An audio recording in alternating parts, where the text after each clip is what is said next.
உங்களுக்கு மண் பாத்திரம் வாங்கிட்டு அதை எப்படி சீசனிங் பண்ண தெரியாது அப்படின்னு நினச்சிங்கன்னா இந்த வீடியோ உங்களுக்காக தான். நான் 2 மந்த்ஸுக்கு முன்னாடி ஒரு மண் சட்டி வாங்கியிருந்தேன். அதை இப்போ நான் சீசனிங் பண்ணி காமிக்கிறேன். இதுக்கு ஃபஸ்ட்டு அந்த மண் சட்டியை விட பெருசாக ஒரு பாத்திரம் ரெடி பண்ணி வச்சுக்கோங்க.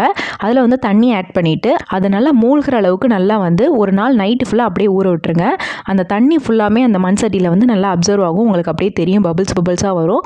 இப்போ அதை அடுத்த நாள் எடுத்துட்டு அதை நல்லா கம்ப்ளீட்டாக ட்ரை ஆக விடுங்க. நம்ம துடைக்க தேவையில்லை, அதுவே ட்ரை ஆகட்டும். இப்போ அந்த மண் பாத்திரம் நல்லா ட்ரை ஆன உடனே அதில் கொஞ்சமாக நல்லெண்ணெய் ஆட் பண்ணிவிட்டு நல்லா ஒரு டிஷ்யூ பேப்பர் இல்லைனா துணியை வச்சு நல்லா அப்ளை பண்ணி விட்டுக்கோங்க. இப்போ அந்த எண்ணெய் ஃபுல்லாக நல்லா அப்சர்வ் ஆகணும்.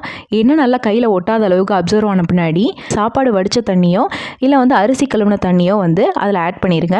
ஆட் பண்ணி அதை ஒரு நாள் நைட்டு ஃபுல்லாக நல்லா ஊற வச்சு எடுத்துக்கோங்க.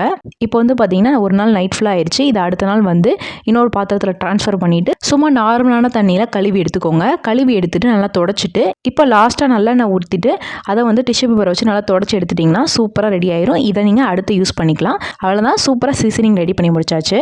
இப்போ நீங்கள் அடுத்து குக்கிங்க்கு யூஸ் பண்ணிக்கலாம்.